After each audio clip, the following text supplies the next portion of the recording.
Ça va se suivre aussi. Diarra, on continue avec vous. Rareté de poissons sur nos marchés. Charlotte Daffé passe le grill du CNT.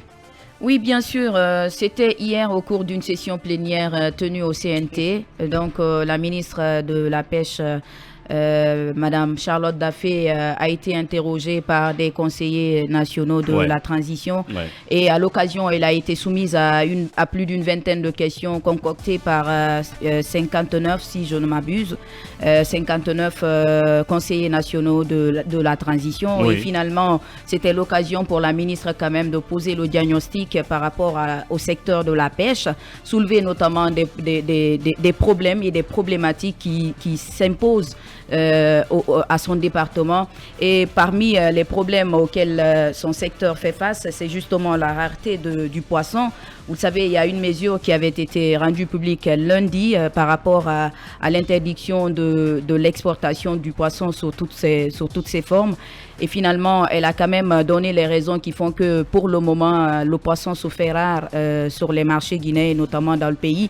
Pour elle, c'est le réchauffement climatique, donc le changement climatique qui est à la base de cela, mais cela n'est pas quand même propre qu'à la Guinée, c'est un phénomène mondial, selon la ministre, qui fait que les poissons ont tendance à migrer vers des zones qui sont assez froides par rapport à des zones qui sont assez chaudes. Donc la Guinée fait face à ce problème.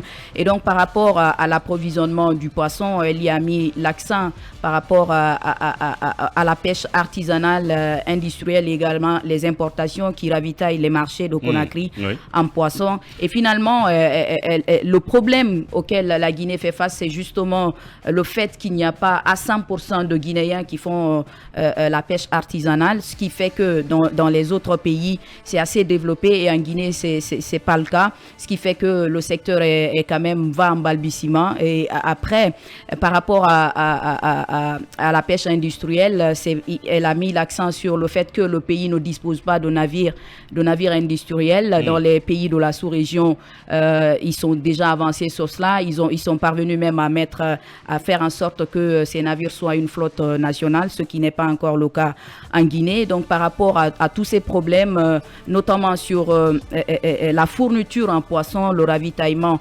également la fixation des prix. Elle assure qu'il y a des compatriotes quand même qui agrippent le secteur, qui font que le plus souvent, quand le prix est fixé au débarquement, et le plus souvent ce sont des compatriotes, par exemple si c'est fixé à 5 000, eux ils vont jusqu'à 10 000 ou 15 000 pour fixer exactement le prix.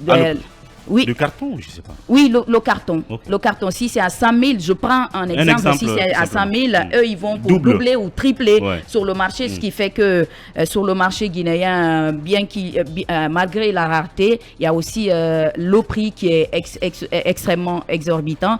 Et par rapport à cela, elle dit quand même qu'en connivence avec son homologue du commerce, elles sont en train quand même de mettre des stratégies en place pour justement faire en sorte de stabiliser les prix sur le marché et faire en sorte également que ces pratiques cessent.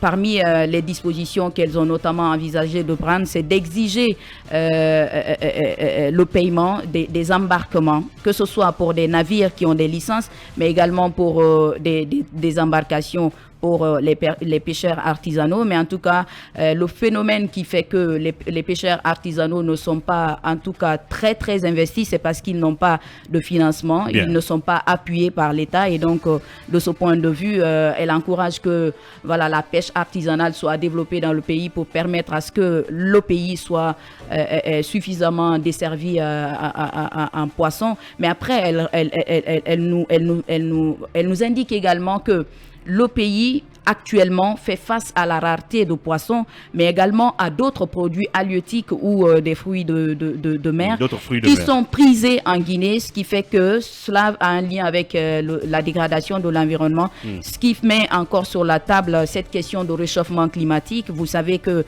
chaque année, il y a des conférences qui se tiennent. Moi, j'ai pris part à beaucoup de conférences sur le climat, notamment les COP. Mais après, il y a des engagements qui sont pris par des États pour justement réduire le réchauffement climatique en décembre deçà de 2 degrés Celsius.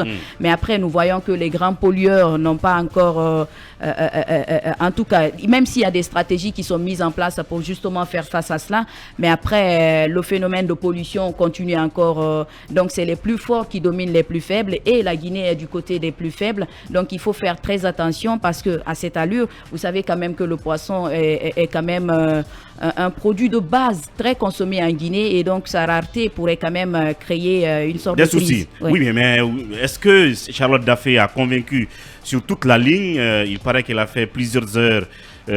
En tout cas, elle était athlétique, debout, dynamique, à répondre à des questions.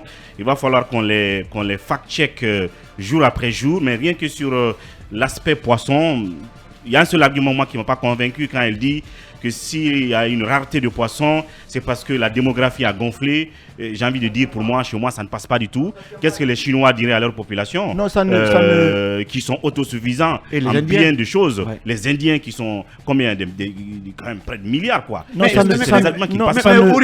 la Guinée est peuplée à peu près de 15 millions. Mais ces 15 millions ne sont tous pas en Guinée. Ouais. Est-ce qu'on a les 10 millions de Guinéens qui vivent en Guinée ou sont ailleurs? On a 300 km de côte maritime. Moi, je pense aujourd'hui qu'il manque de politique à notre gouvernement. Même la pêche artisanale, si elle est appuyée, ça peut aller. Rappelez-vous des ports comme Rundindi, comme, comment on appelle, beaucoup de ports. Là-bas. Oui, beaucoup. Hein? Coucoudé aussi. Coucoudé, ainsi de suite. Ouais. Mais aller à Boké, aller un peu partout. Comme ça. Moi, je pense que si le secteur a appuyé, on peut aider. Le problème aujourd'hui, c'est qu'il n'y a pas de politique d'harmonisation plus de transparence dans notre pays. Ouais. Les gens fixent les prix comme ils veulent. Yeah. L'État est absent. Moi, je peux vendre un poisson bonga à 5 000. Mon voisin peut vendre à 10 000. Notre voisin à 50 000. L'État n'intervient pas. Et aussi, le transport pose problème. Les femmes marieuses qui prennent des poissons pour des voyages sont confrontés à des tracasseries routières. Si tout cela est arrangé, je pense que le pays peut s'en sortir. Il faut aider les pêcheurs, il faut harmoniser le secteur, il faut réglementer. Comme ça, il n'y a pas plus de Guinéens que de poissons. Sinon, comme vous l'avez dit, les Chinois, les Indiens n'allaient pas consommer du poisson. Surtout, voilà, satiété.